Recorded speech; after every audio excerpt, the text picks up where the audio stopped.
No role plays, just real.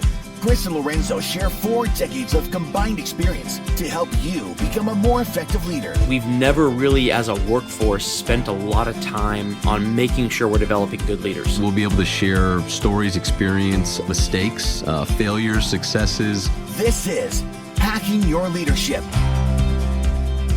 Welcome to Hacking Your Leadership. I'm Chris. And I'm Lorenzo. And Lorenzo, on this episode, I want to talk about an article that I saw on the Forbes Leadership section by Lisa Bodell. The title of the article is called "Can Fewer Meetings Reverse Quiet Quitting? Research Says Yes." And we'll put a link to the article in the podcast description. But there's a specific element that I want to talk about when it comes to this, because I got a little frustrated reading this article because there's been a movement from a lot of people to want to take jobs that were in the office and that worked from home during the pandemic and keep them that way.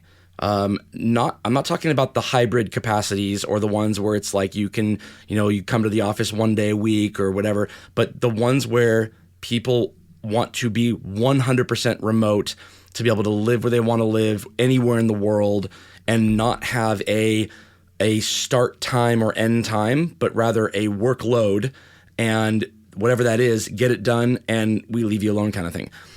And that combined with this kind of push for zero meetings, because let's face it, there are absolutely changes that are needed in meeting structures. We all know that leader who has like the standing meeting every week that's 7 hours long, and it's like, what's the agenda? Oh, we'll figure it out. It's like, well, what if you don't have 7 hours worth of stuff? Oh, we'll figure it out. We'll add 7 hours of stuff in there.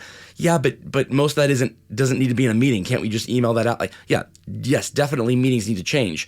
But the idea of no meetings combined with no in the office time at all, to me, this implies that these people want no interaction, no actual interaction that is not digital.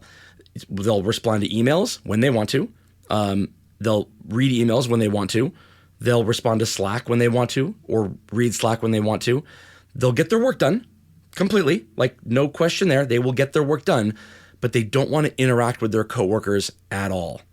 And to me, this is as someone who gets a lot out of social interaction, no matter what the situation is. Like I'm a social person. I know human beings are social creatures in general.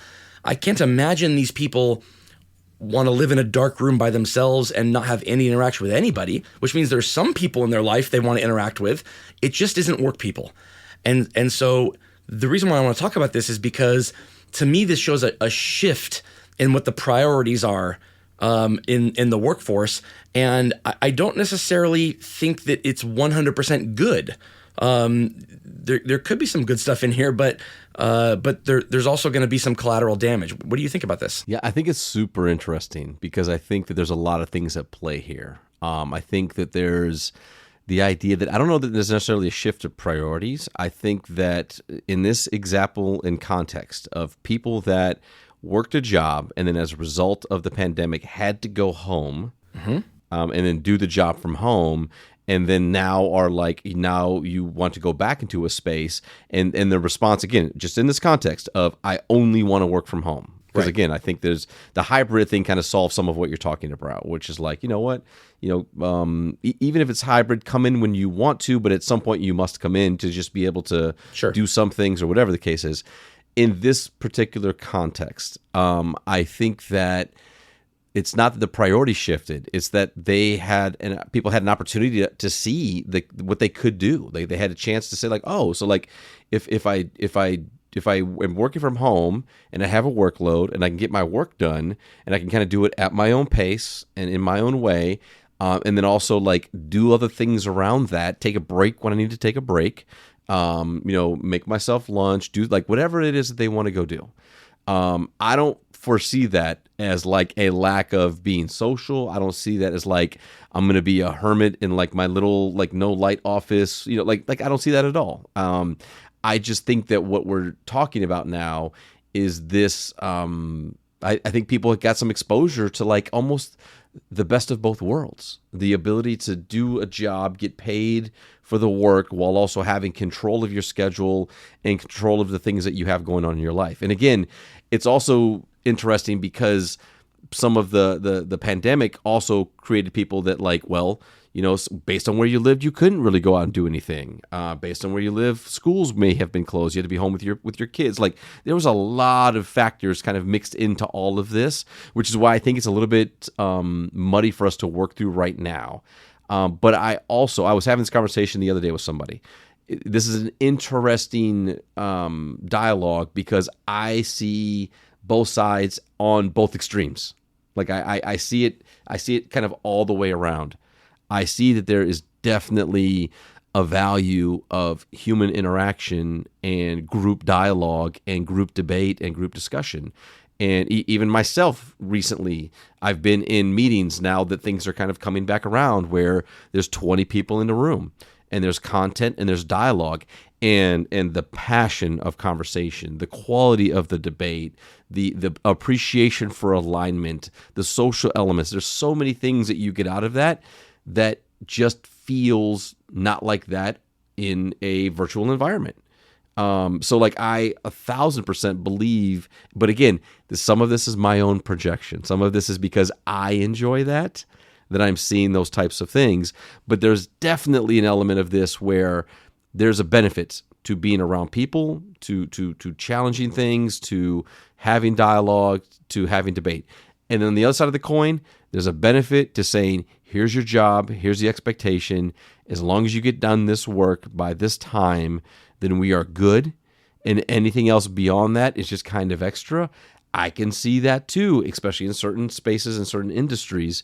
But I think most organizations are not on both sides of those spectrums. A lot of companies are in the middle, and they have a workforce where they have those that are individual contributors that can just have an assignment and go do it on their own. And then they have those that lead teams and which require social interaction.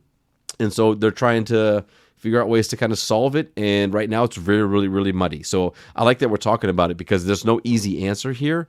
And I think we also have to constantly check ourselves to make sure that our opinion of why people want something or why they're doing it is not because that's how we would want it or how we would do it, but it's more around understanding what's the expectations of the job and the role, and then where can we trim out the excess of silliness that happens in all organizations on all teams. Yeah, so when I hear a person who says they want to work from home in all capacities, they don't want any, not just work from home, but still work 9 to 5, or like I'm 9 to 5 in California, but maybe I want to move to Florida, but my job is here, so now my work hours are noon to 8 because that's when my company works, right? Like it's not just about not going into an office because they want to sit in traffic, they want to be able to spend more time with their family.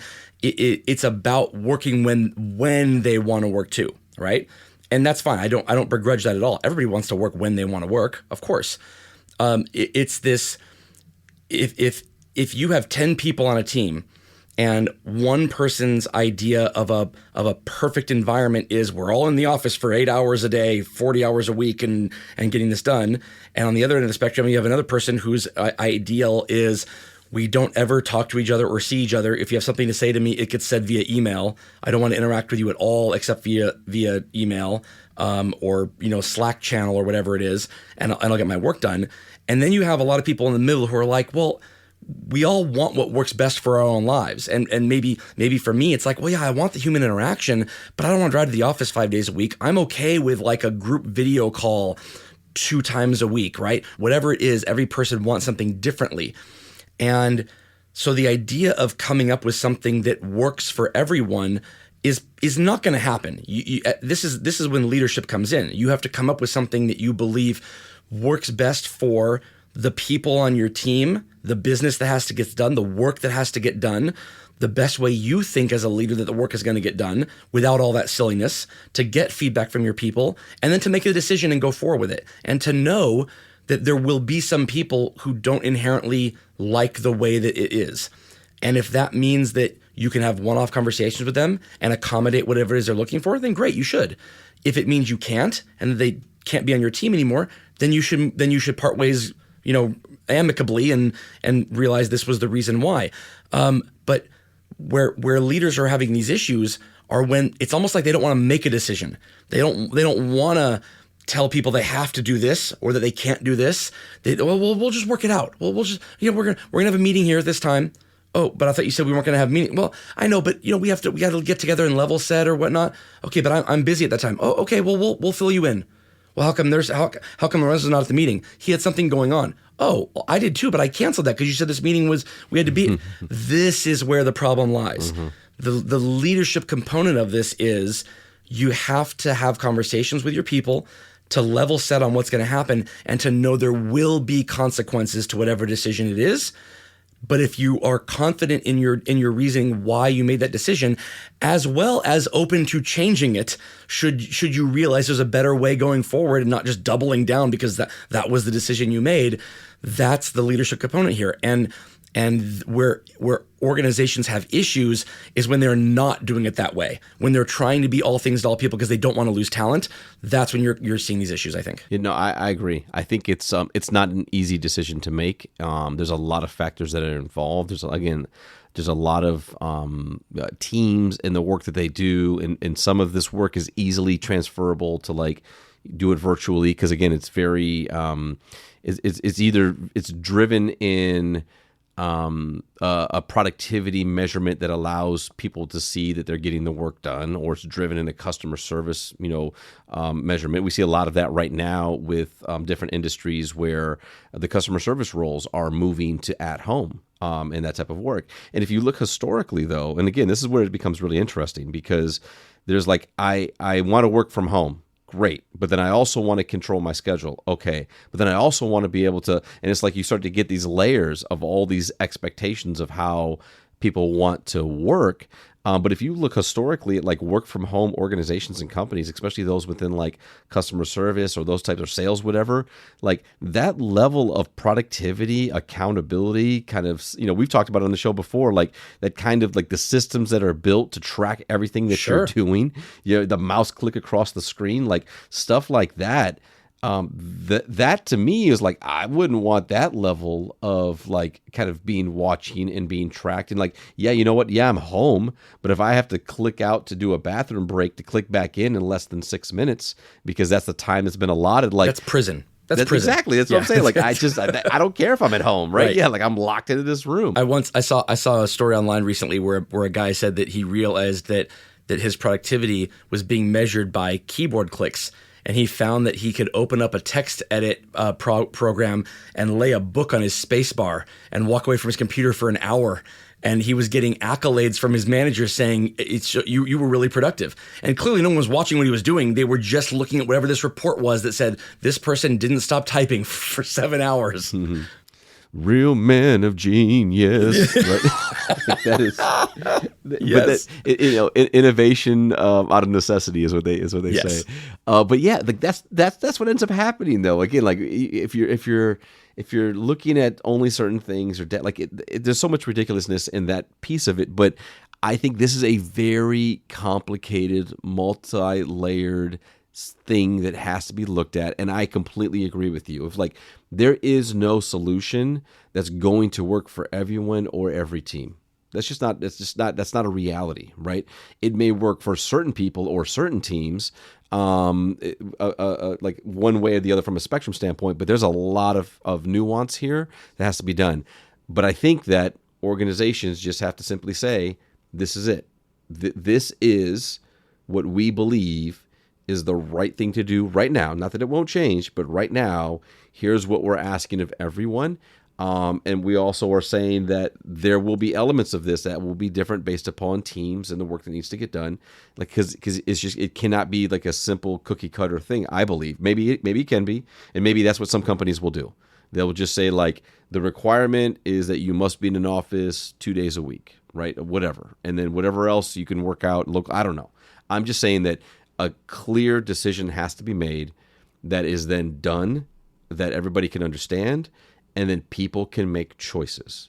Yep. And if that solution doesn't work for you, then by all means, like there's a free market. Go out there and find what solution does work for you. And I'm an advocate for that. And I'm not saying that you shouldn't ask more from a company or that you shouldn't talk about the things that would work well for you. I'm just simply stating that the middle ground and kind of like the gray area that many people are going through right now, to your point, is not helpful.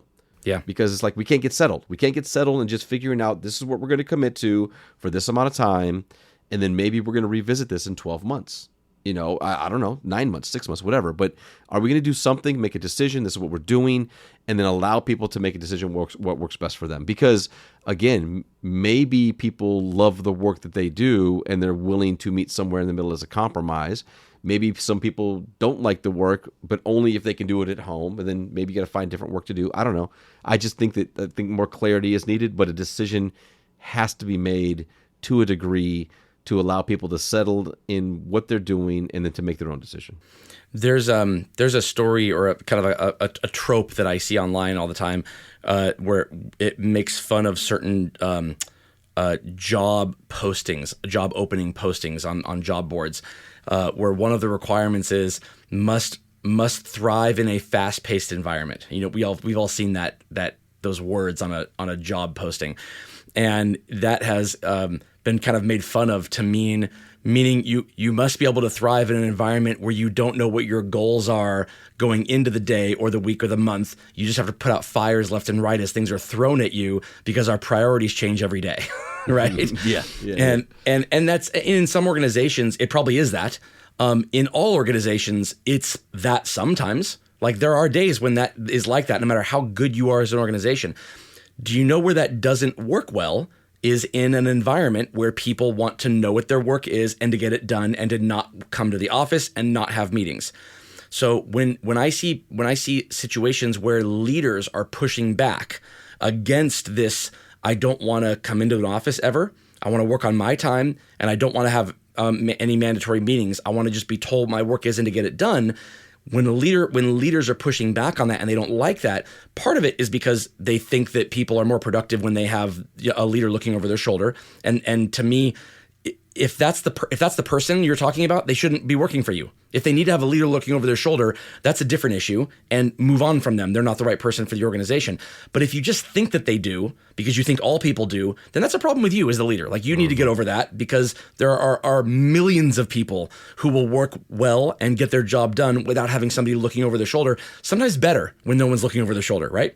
But the other part of this is that when leaders are pushing back against this, what they're saying is, I don't have the preparation and planning and goals in mind to be able to tell you what your work is for the week or the month or the quarter or the project or whatever. And I need to know that I have this kind of group of resources available at my beck and call to throw things at a moment's notice, because things change that quickly. And if that's the case, then you need to do some work on how to make sure things are more organized and are more planned. Maybe you've never had to before because you've always worked in an office with a lot of people around you, and there was always somebody there sitting there, and you can go, hey, can you get this done for me today? And they go, yeah, sure. And they're already there anyway. If you don't have that around you, you have to be more respectful and planful around how the work gets done and who it gets assigned to. There will be less of reacting in a moment and saying, yes, I can get that for you in 5 minutes. It might be when someone asks you to get something done as a leader, yes, I can get that done. It'll be 2 or 3 days. I have to find somebody who can fit this in to the workload they've already been assigned, because we work from home and they get their workload at the beginning of the week or the beginning of the 2-week period, and now they know what they're doing. So I got to talk to my people and find out where can things change to be able to accommodate this. And that's the reality of the situation, because otherwise what you have is people who are able to sit around doing nothing because they're just waiting for the next thing to be thrown at them. That's when lack of productivity happens, when you aren't able to plan for whatever the goals and the projects are and get them assigned out. If you know how to do that well, I think leaders who do that well aren't as intimidated by a completely remote environment where there's less meetings. Yeah, it's a great point. And with that, it brings us to this episode's 1-minute hack. But first, a few words from our sponsors. The 1-minute hack. All right, for this episode's 1-minute hack, here's what I want you to do. Get out your pen and paper, and I want you to write down every instance in the last week where you ask somebody to do something on your team that wasn't on their radar when they started work that day. So it was something that was added to their workload for that day, and it was something that had to be done either that day or within 24 hours, and you needed it back from them. Write all those down and look at how many of them there are. If there are a couple, that's life. I mean, things do come up sometimes, but there's a lot of them. If there are dozens of them, then what that means is that you are either A, not planning out the week or the month or the quarter or whatever in terms of the workload or the goals or the agenda, or it means you are accommodating leaders above you to the point where they are now able to set an expectation that things that get asked of you get done right away because you have this team of people at your beck and call that you can kind of put it on to get done. This is, in a work from home environment, not possible. You won't be able to get everything done. People will feel burnt out if they're being asked to do things on top of their workload that they would not normally be asked to do. And in a work from the office environment, it's just frustrating. So as a leader, it's incumbent upon you to change the way this is done, regardless of if you are work from office, work from home, or some type of hybrid situation, because in a best case scenario, people just kind of grin and bear it and move on. In a worst case scenario, they get frustrated by this quote unquote fast paced environment where they don't know what they're going to be doing from day to day. And then they leave the organization for a place where it's a little bit more planned out and more predictable. And if you transition to a work from home environment, or you're already there, it will become easier to do that if you know how to plan the day or the week out in advance and people know what they're supposed to be doing, as opposed to just being reactionary to whatever you're throwing at them. Yeah, I think it's a great 1 minute hack, and it's a good moment to kind of pause, reflect, and think about how we lead, and knowing that there's always going to be the times when something needs to be done right away. Like, those things are going to happen, but to your point, like, if it's happening consistently, then there's clearly something that's in the system that needs to be addressed, or within your leadership that needs to be addressed, versus just knowing that things will pop up from time to time. And again, it becomes many of these things become exponentially harder if you are leading a work from home or like a virtual team, where there's also like technology, communication platforms, or the ability for people to kind of not be in the moment. They're not at cubicle number 7 when you need them, right? That can be much, much harder. So I think it's a great hack. As the dust settles on all of this, and it's not settled yet, like it is settling, but it's not settled yet. And things are changing, and things will continue to change for a while when it comes to work from home versus office versus hybrid environments.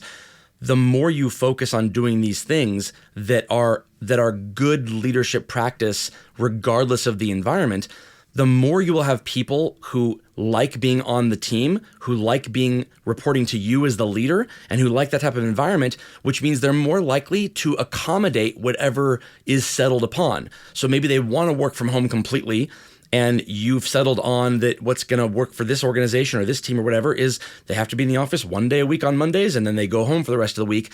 The leaders who don't do this well, this kind of planning out and being able to meet people where they are and not constantly throw things at them that have to be done right away, the more you figure out how to not have that happen, the more you'll have people who say, well, I would like to be a completely work from home environment, but I really like this work, I like this team, and I like this leader, so I guess I'll come into the office on Monday instead of quitting. If you don't do this well, then what's the incentive? Now you'll have people who will say, no, that's it, I'm done. I want work from home, or I'm just going to leave. And they will leave. And so doing this work in advance, things that will be good for you and your team, regardless of the environment, will make people want to stay as long as possible, as opposed to just, having this kind of black and white, like it's all or nothing. You meet me where I am or I'm done. Absolutely. And with that, it brings us to the end of this episode. This is Hacking Leadership. I'm Lorenzo. And I'm Chris. And we'll talk to you all next time.